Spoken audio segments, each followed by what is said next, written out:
On est toujours ensemble sur France 24. Bonjour et bienvenue. Si vous nous rejoignez dans l'actualité de ce mardi 13 janvier, pour lutter contre le terrorisme, oui, il y a des mesures exceptionnelles, mais pas de mesures d'exception, contraires au droit. C'est le message de Manuel Valls, ovationné par les députés cet après-midi à l'Assemblée. Discours précédé d'une minute de silence et fête inhabituelle d'une Marseillaise entonnée par l'ensemble de l'hémicycle. Jour de deuil où ont débuté aussi les obsèques de plusieurs des 17 victimes des attentats. Les 3 policiers auxquels François Hollande a rendu un hommage appuyé lors d'une cérémonie à la préfecture de police de Paris. À plusieurs milliers de kilomètres de là, en Israël, on enterrait les 4 victimes juives de l'attaque contre le supermarché Kasher porte de Vincennes.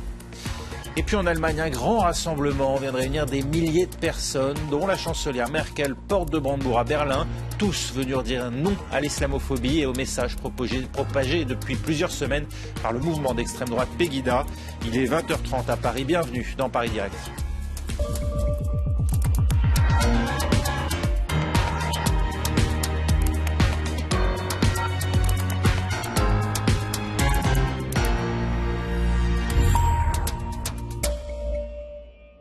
C'est un moment d'union nationale comme on en voit rarement en France. Après la marche républicaine de dimanche, c'est au tour des députés aujourd'hui de serrer les rangs. Le temps d'entonner la Marseillaise à l'issue d'une minute de silence observée dans l'enceinte de l'Assemblée nationale. Une première depuis presque un siècle puisqu'il faut remonter à la signature de l'armistice du 11 novembre 1918 pour voir ainsi l'hymne national repris en chœur par la totalité de l'hémicycle. Natacha Vesnitch. Après une minute de silence, la Marseillaise retentit dans l'hémicycle. Le devoir est arrivé contre nous de la tyrannie, l'étendard sanglant élevé, l'étendard sanglant élevé. Plusieurs députés prennent la parole, puis c'est au tour de Manuel Valls. Les forces de l'ordre sont ovationnées. Je veux, mesdames et messieurs les députés, saluer, et le mot est faible, le très grand professionnalisme, l'abnégation, la bravoure de toutes nos forces de l'ordre.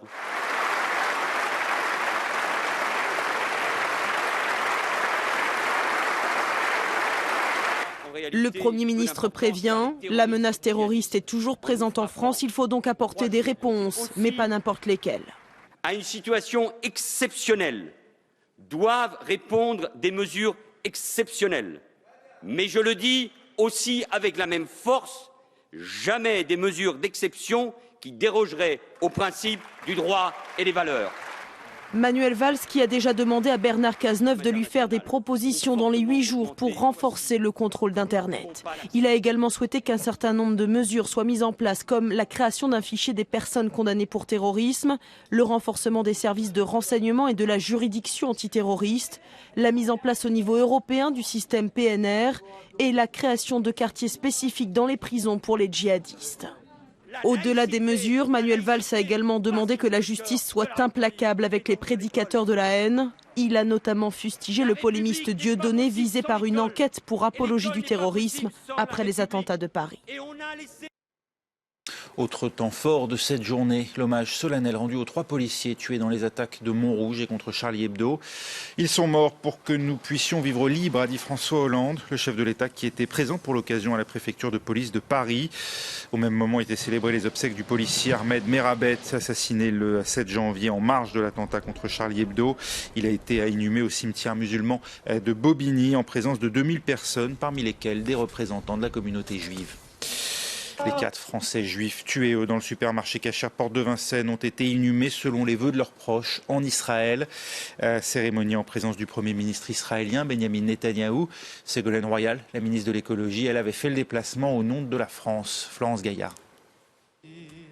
Je suis mort parce que juif. C'est ce qu'on peut lire sur les pancartes dans la foule nombreuse venue assister aux funérailles des 4 victimes du supermarché Kasher.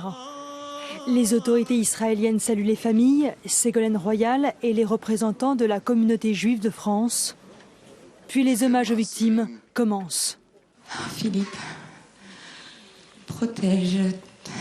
protège-moi, protège Chirène et Naor, Ella et Raphaël. Johan, petit ange parti trop tôt, leur donnera de là-haut la force et la foi de surmonter cette douloureuse épreuve et d'avancer, car Johan aimait la vie. À côté des 4 cercueils alignés, le Premier ministre israélien appelle les Juifs de la diaspora à rejoindre Israël, qu'il définit comme leur patrie historique. Aujourd'hui, plus que jamais, Israël est le véritable foyer de nous tous. Et plus nous serons nombreux, plus nous serons unis dans notre pays, plus nous serons forts. Représentant le gouvernement français aux funérailles, Ségolène Royal estime au contraire que les Juifs ont toute leur place en France. La France compte en son sein la première communauté juive d'Europe. C'est notre fierté, une part de la grandeur de la France, une composante essentielle de son identité. Les 4 dépouilles ont ensuite rejoint le Mont du Repos, l'immense nécropole à l'ouest de Jérusalem, au son du Kaddish, la prière des morts. Et on assiste depuis la tuerie à Charlie Hebdo à une multiplication d'actes islamophobes en France. C'est ce qu'indique le Conseil français du culte musulman. Une 50aine au total, parmi lesquelles des attaques contre les mosquées. Le CFCM, qui aux côtés d'autres organisations musulmanes de France, appelle par ailleurs au calme à la veille de la sortie du prochain numéro de Charlie Hebdo. Le premier à paraître depuis les tueries. Figure en une nouvelle représentation du prophète avec cette inscription « Je suis Charlie », sous-titré de ces mots « Tout est pardonné ». Écoutez, l'auteur de ce dessin, c'est l'un des survivants de l'attentat, le caricaturiste Luz. Et donc j'ai dessiné en disant « Je suis Charlie ». Et ça, c'est une idée que j'avais dans la tête, mais c'était pas suffisant. Ça faisait pas une. Et puis il n'y avait plus que ce jus-là, il n'y avait plus que cette idée de dessiner Mahomet. Je suis Charlie. Et je l'ai regardé, il était en train de pleurer. Et puis au-dessus j'ai écrit tout est pardonné. Puis j'ai pleuré.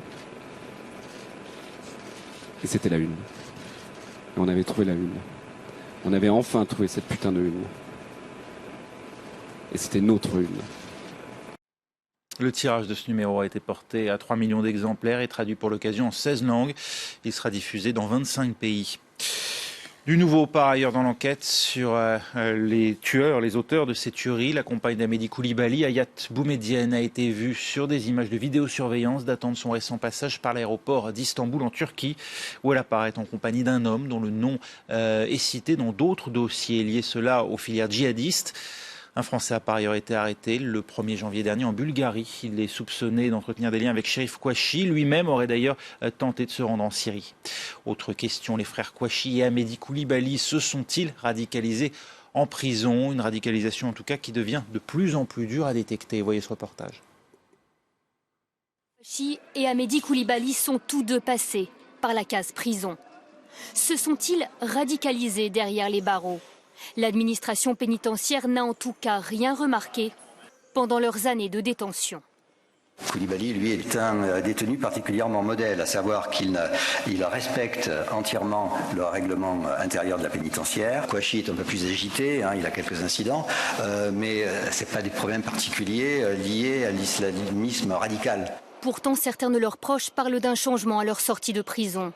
Cette radicalisation semble donc de plus en plus dure à détecter, comme le confirme cet ancien de l'administration pénitentiaire, chargé du suivi des djihadistes. De moins en moins de façon affichée, ça l'a été pendant un temps. Maintenant, ils ont bien remarqué qu'on les avait repérés. Ils ne se rendent compte qu'à certains moments, donc sur les cours de promenade, peut-être dans certaines activités. Et c'est vrai que de moins en moins pendant les périodes de culte. Déjà il y a 3 ans, au lendemain de l'affaire Mera, la question de la radicalisation en prison s'était posée. À l'époque, nous avions rencontré cet aumônier musulman. Il s'inquiétait du trop faible nombre d'imams dans les prisons. Pour plus de 67 000 détenus, 182 aumôniers musulmans contre 580 catholiques. Selon lui, ce vide peut laisser la place à des détenus fanatisés qui s'autoproclament imams dans les prisons. Mais le risque, c'est de voir le grand dérapage se produire. C'est de voir quelqu'un qui est venu payer sa dette à la société devenir subitement celui qui donnerait la bonne parole, et qu'il puisse dire des choses qui n'ont rien à voir avec la religion. Par exemple, la recommandation de faire du mal est une chose que Dieu n'a jamais dit. La chancellerie a repéré 152 détenus islamistes intégristes. La moitié d'entre eux se livreraient à du prosélytisme. Pour limiter leur influence, la maison d'arrêt de Fresnes a décidé d'isoler ses prisonniers les plus radicaux dans une aile de l'établissement. Pour l'heure, pas de bilan sur cette expérimentation, mais Manuel Valls veut la voir se généraliser partout en France. Ah oui, c'est l'une des annonces du Premier ministre aujourd'hui. À mes côtés pour en parler, Wissa Kies, bonjour.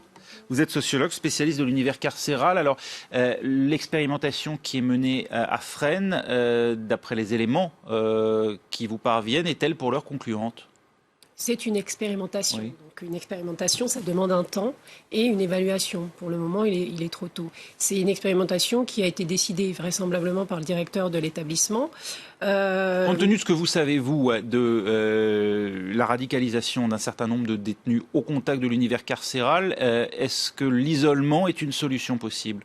Mais les radicaux qui sont condamnés pour association de malfaiteurs, soit des prévenus ou soit déjà condamnés pour ces faits, sont généralement déjà isolés, sont extrêmement surveillés.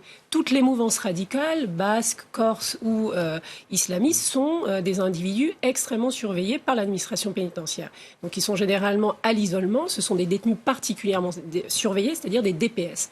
Donc ça là, on existe parle de détenus déjà radicalisés au moment de leur incarcération. Tout à fait. Donc là, je ne sais pas exactement s'il s'agit uniquement de radicaux, condamnés ou de personnes qui sont, selon l'administration pénitentiaire, radicalisées. On imagine bien dans l'idée du Premier ministre qu'il s'agit aussi d'éviter que des jeunes qui n'aient pas forcément de contact avec l'islam radical deviennent perméables à ces idées en prison. Comment expliquez-vous d'ailleurs cette facilité, semble-t-il, à être à son tour saisi par ce type d'idées pour un certain nombre de jeunes dans les prisons ? Est-ce que c'est un phénomène d'une ampleur telle que celle qu'on entend actuellement dans les médias ?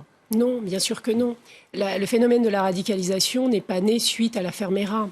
L'étude qui a été financée par la direction de l'administration pénitentiaire a débuté en 2011, à laquelle j'ai participé, entre 2011 et 2013. Donc c'était une décision qui s'est prise il y a déjà quelques années. C'est un vrai phénomène, mais la prison est un lieu de radicalisation comme un autre.